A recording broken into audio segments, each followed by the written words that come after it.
মিম এইমাত্রই একটি বাস যোগে মিয়ানমার ফেরত যে বাংলাদেশি ২০ জন নাগরিক রয়েছেন তাদেরকে চট্টগ্রাম সার্কিট হাউসে নিয়ে আসা হয়েছে এবং এর আগেই আমরা দেখেছি তাদের যারা পরিবার পরিজন রয়েছেন তাদেরকে কিন্তু সার্কিট হাউসে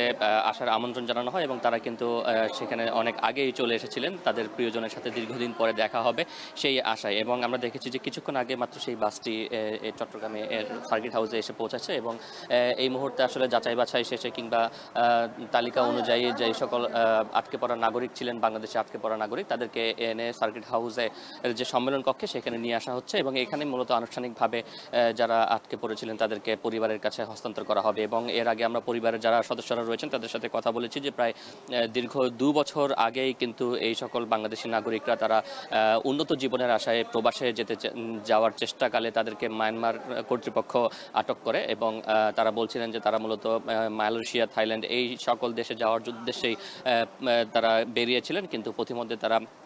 যেহেতু অবৈধভাবে সে সকল দেশে যেতে চাচ্ছিলেন বা যাওয়ার চেষ্টা করছিলেন, সেখানে মায়ানমারে যখন তাদেরকে গহীন জঙ্গলে রাখা হয় সেখানে তাদেরকে মায়ানমার কর্তৃপক্ষ আটক করে এবং এই আটকের পরে প্রায় দীর্ঘ ২ বছর অতিক্রম হয়। ২ বছর পরে আজ আনুষ্ঠানিকভাবে তারা বাংলাদেশে ফেরত এলেন এবং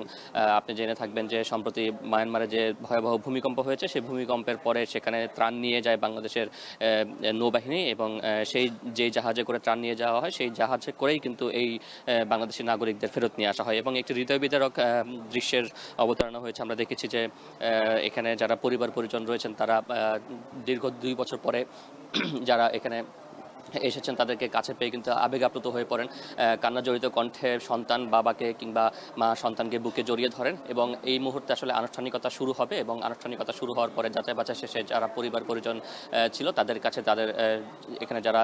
মায়ানমার ফেরত যে ২০ বাংলাদেশি নাগরিক রয়েছে তাদেরকে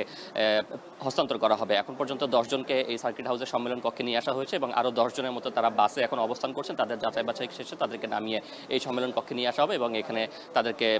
হস্তান্তর করা হবে। মিম।